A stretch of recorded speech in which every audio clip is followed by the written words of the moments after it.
Bonjour à tous. Donc, dans la continuité de la visite de ma ludothèque, je vais vous montrer maintenant tous les petits jeux que je peux sortir plus facilement pour partir en vacances, par exemple, ou pour jouer dans des endroits comme le jardin ou ailleurs. Alors, vous avez d'abord l'île des prédateurs. Bon, en gros, c'est une sorte de solitaire, on va dire, comme jeu. Vous devez donc essayer de vous retrouver avec le moins de cartes possible en avalant les cartes voisines et ainsi de suite. C'est sympathique, c'est un chouette jeu pour jouer comme ça, des parties vite faites, comme on dit. Agropolis. Agropolis, là, vous devez faire des groupements, essayer de regrouper certaines choses, suivre bien entendu ce qui vous est demandé pour faire un maximum de points. C'est aussi assez sympathique. Bon, vous pouvez jouer à plusieurs ces jeux, mais certains sont exclusivement solo, comme le premier. Vous voyez, c'est vraiment un jeu solo. C'est un petit peu comme le solitaire. Hein. Et alors ici, Excursion. Je vous avoue que celui-ci, j'y ai pas encore joué. Donc je ne connais pas le fonctionnement. Je l'ai acheté en même temps que les autres. Bon, c'est des petits jeux qui coûtent moins de 10 euros. Hein. Je crois que c'est entre 6 et 8 euros, quelque chose comme ça. Et bon, je l'ai acheté, mais j'avoue que j'ai pas eu le temps encore d'expérimenter. Après, nous avons Dédale. Alors, Dédale, vous devez essayer d'encercler des choses comme des torches, des colonnes, avec le Minotaure que vous devez bien entendu garder enfermé aussi. Et vous avez différentes cartes que vous piochez, que vous mettez à fur et à mesure. Et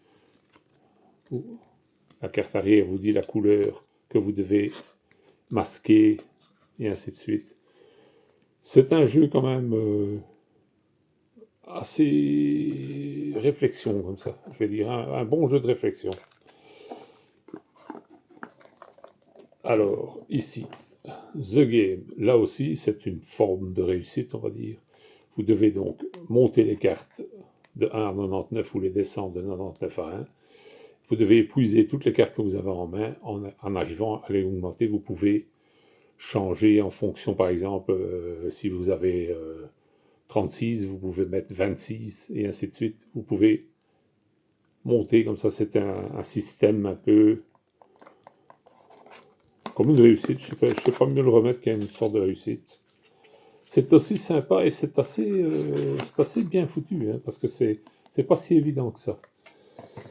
Après, bon, Primal Island, ça c'est connu. Hein.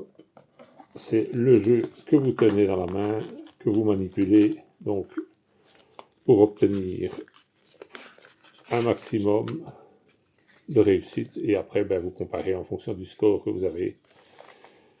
Le résultat, ça c'est le petit jeu de vacances par excellence. Il existe même une boîte étanche qu'on porte à son cou pour aller nager avec le moyen de mettre le jeu dedans.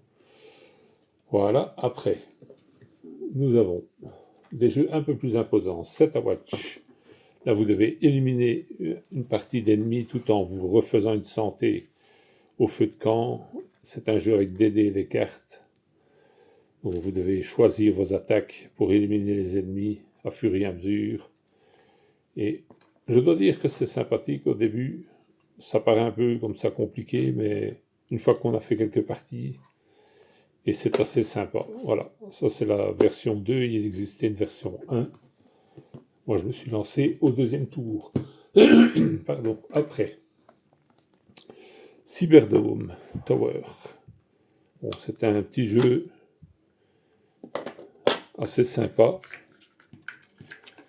où vous devez monter dans une tour pour aller combattre un petit peu à la façon des petits jeux Game Boy. Hein. Sympathique. Ça vaut le détour. Après, on fait aimer le genre. Je dois dire que c'est moins mon truc. Vendredi, ça, j'ai fait quelques bonnes parties de ce jeu-là. Il faut arriver donc au bout du jeu en ayant réussi à passer tout le tas de cartes et tous les problèmes que vous pouvez rencontrer.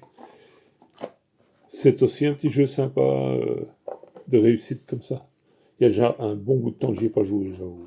Mais Bon, j'en ai fait quelques parties au début, et maintenant ça fait un petit temps. Il y a tellement de jeux dans ma ludothèque que j'ai des fois du mal à revenir sur certains. Ici, Space Hulk. Bon, c'est la version carte de Space Hulk. Il devient pratiquement impossible à trouver, quoique j'en ai encore vu un en vente en français il n'y a pas longtemps. Et je crois qu'il est toujours à vendre d'ailleurs, sur deuxième main, pour ceux que ça intéresserait. Voilà, bon, ben, c'est le principe de Space Hulk. Hein. Vous devez combattre des Gen Stealer et... Pardon. Et arriver au bout de la mission. Hein. C'est toujours à peu près la même chose. Alors, mais c'est sympathique, il est vraiment bien conçu. Les Tiny Epic, là j'en ai quelques-uns. Tiny Epic Tactique, bon, sympathique. C'est vraiment un petit combat tactique dans un décor 3D, c'est bien foutu. Le décor 3D, c'est la boîte. J'ai également les deux autres décors, à savoir, donc il y en a un qui est dans la neige et l'autre, c'est dans le désert. Ce sont des petits tapis de jeu comme ça. J'ai les tapis et les décors qui vont avec. Ça change un petit peu le style. Les modules sont un petit peu différents. C'est vraiment sympathique aussi. C'est un bon jeu. J'aurais pu le mettre limite dans les Dungeon Crawler. Alors ici, Tiny Epic Defender. Bon, ben ça c'est un jeu de cartes. Il faut défendre des zones de son territoire contre les invasions. Et alors, avec l'extension, il vous rajoute des petits accès sur des petites caravanes et des histoires comme ça. C'est sympathique. C'est parmi les rares jeux où j'ai acheté des inserts parce que j'ai eu l'opportunité. À un moment donné, ils étaient pour rien sur Esti. C'était vraiment bon marché. Bon, dans celle-ci, c'est pas le jeu, ce sont simplement les petites boîtes, vous voyez, avec les petites caravanes et tous les petits décors, la petite manticore et tout. Enfin, c'est les différentes petites choses. Tout le jeu est là-dedans avec les suppléments de cartes. Après, nous avons Tiny Epic Dinosaur. Là, vous élevez des dinosaures. Vous avez une petite ferme d'élevage, vous devez élever des dinosaures et gagner, vous voyez, en ayant les meilleurs résultats, évidemment. C'est un jeu, je veux dire, que j'ai moins joué. À un moment donné, parce que j'avais acheté la série pratiquement, et je dois dire que c'est un de ceux que j'ai le moins joué. Après, celui-ci, Tiny Epic Zombie, ça c'est, je veux dire, un des meilleurs de la gamme avec Tiny Epic Donjon. Là, vous devez gérer les zombies tout en réussissant vos missions. Ça se passe dans un espèce de centre commercial. C'est bien foutu. C'est marrant à jouer. Et bon, ça change un petit peu, quoi, vous voyez. Hop, les petits zombies là-bas dans le fond et tout. C'est vraiment sympathique comme jeu. Ben, vous voyez, ici, les inserts sont pratiques. Bon, je vous dis, elles étaient franchement pas chères, celles-là. C'est pour ça que je les ai achetées. Sinon, je les fabrique tout le temps. Mais ici, je me suis dit, allez, tant pis. Alors après, Tiny Epic Mech. J'y ai pas joué.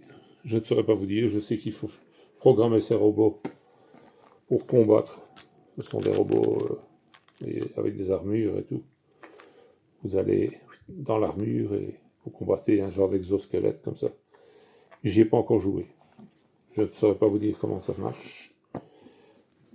J'ai eu l'opportunité sur deuxième main de l'avoir nettement moins cher que le prix. Et comme c'était un que j'avais pas, je l'ai acheté, mais j'avoue qu'il y a eu d'autres jeux qui sont arrivés en même temps. Et j'y ai pas joué. Alors, Tiny Epic Pirate, là, bon, ben, vous parcourez les mers, vous coulez des bateaux pour récupérer des ressources de mémoire, comme ça, je crois que c'est du rhum, du tabac, je crois. Ouais. Enfin, il y a 3 ressources. Et bien entendu, vous devez essayer de récupérer votre trésor pour aller l'enterrer dans un coin d'île, vous voyez, hop. Ça, c'est style Pirates des Caraïbes, hein, c'est les morts-vivants. Voilà. Il est aussi marrant, celui-là, j'aime beaucoup. Voilà, ça, ce sont tous les petits jeux, je veux dire, allez, inclassables, à part les Tiny Epic. Mais sinon, les autres sont un peu de toute nature. J'ai des gros jeux dans le même genre. je ferai sûrement une dernière vidéo sur le sujet, puisque je vous présenterai alors les gros jeux, mais qui sont un peu, je veux dire, dans un style à part, qui ne sont pas vraiment classables avec les autres, donc voilà. J'espère que ça vous aura intéressé, comme ça vous verrez un petit peu ce que j'ai, et puis voilà. Bonne journée.